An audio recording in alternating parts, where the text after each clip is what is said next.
Jack and the Beanstalk, a timeless tale of adventure. Once upon a time, in a little cottage on the edge of a quiet village, lived a boy named Jack and his mother. They were as poor as church mice, their cupboards bare and their hearts heavy with worry. The only way they made money was by selling the milk from their beloved cow, Milky White. One morning, Jack's mother sighed. Jack, Milky White has stopped giving milk. I have no choice but to sell her. Take her to the market and get a good price. Jack nodded and set off, leading Milky White down the dusty road. Her gentle eyes were full of warmth and understanding. She was more than just a cow. She was family. Before Jack even reached the market, an old man appeared, stroking his long, wispy beard. Oh, my boy. That cow looks tired. Why don't you trade her for something even better? The old man held out a small handful of shiny beans. Jack squinted. Beans? What do they do? Oh, they're magic. Not just any magic. These beans will grow into something beyond your wildest dreams, the old man said, his eyes twinkling as he wiggled his bushy eyebrows. Jack, curious and just a little too trusting, eagerly traded his cow for the magic beans. He skipped home, excited to show his mother the marvelous trade he had made. When his mother saw the beans, she gasped, "Jack, you nincompoop! You traded our cow for a handful of beans?" Frustrated, she tossed them out the window. "Now go to bed and think about what you've done," she snapped. Jack slumped into bed, grumbling. Magic beans. I bet they're just regular old beans. As the morning sun peeked through the tiny cracks in the cottage walls, Jack stirred in his bed, stretching his arms with a sleepy yawn. He walked groggily to the window and pushed it open. Sunlight poured in, and as he looked outside, his jaw dropped in shock. What in the world? Where did that come from? Jack stepped outside his tiny cottage, rubbing his eyes in disbelief. A massive beanstalk spiraled into the sky, disappearing into the clouds. It's huge! It goes all the way up! This must be from the magic beans. Jack, being a very curious and slightly reckless boy, knew there was only one thing to do: climb it. Higher and higher he went, until he reached the clouds. There, he found a giant castle, towering over everything. Feeling bold and maybe just a little hungry, he knocked on the massive wooden door. A kind but very large woman answered. Oh my, a tiny visitor. You must be starving. Come in quickly, but hush. If my husband sees you, he'll eat you for breakfast. Jack didn't need to be told twice. He gobbled down eggs, sausages, and toast until he was stuffed. But just as he finished, the ground rumbled.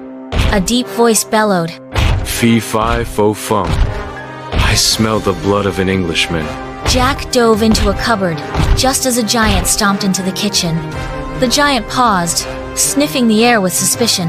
His wife simply waved a hand. Oh, nonsense. That's just your breakfast you're smelling. She then set a plump red hen down in front of him.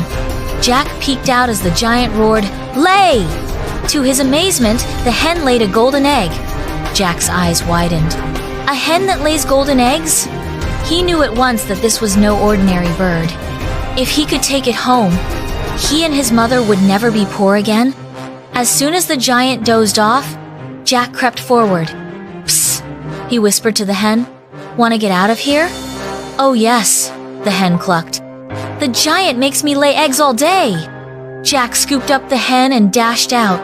As Jack neared the exit, a soft, melodic voice called out from a nearby table. "Wait, please, don't leave me behind." Jack spun around and saw the golden harp, its elegant frame gleaming in the dim light. Its strings quivered as it spoke, desperation in its voice.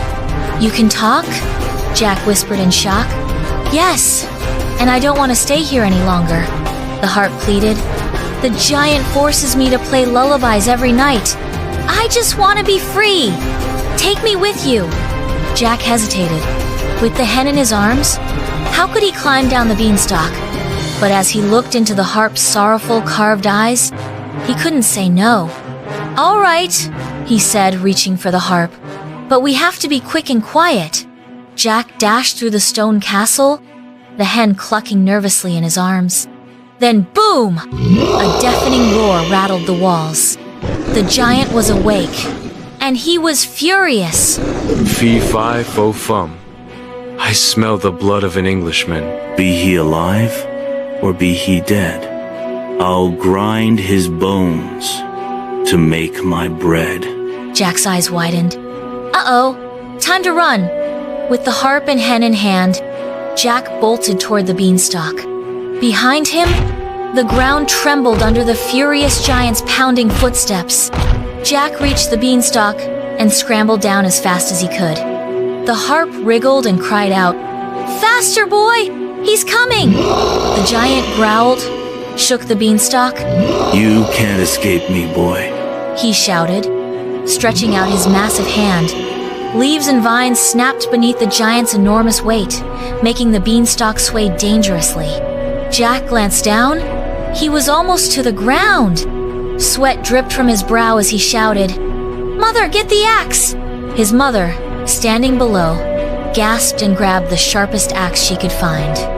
The moment Jack's feet hit the ground, he grabbed the axe and swung with all his might at the beanstalk's base. The giant, halfway down, bellowed in alarm. Wait. No, you can't do this to me. I'll smash you to pieces.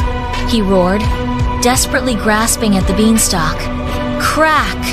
The beanstalk groaned, then snapped. No, this can't be happening. You sneaky little boy. I will. Before he could finish, the beanstalk gave one final, ear-splitting crack. With a final, earth-shaking crash, the beanstalk and the giant vanished into the clouds above. Up in the sky, the castle stood in quiet stillness, its vast halls now empty and cold. The giant's wife wandered the empty halls, her heart heavy with sorrow. Then a familiar thud echoed through the castle. She gasped and rushed forward. "Oh, my dear, you're back!" Tears welled in her eyes as she wrapped her arms around him as best she could. She prepared a hearty meal, rekindling the warmth of home. They were together again. With the harp's songs and the hen's golden eggs, Jack and his mother lived happily, never worrying about food again. Jack became a little more cautious, but he never lost his curiosity. Moral of the story?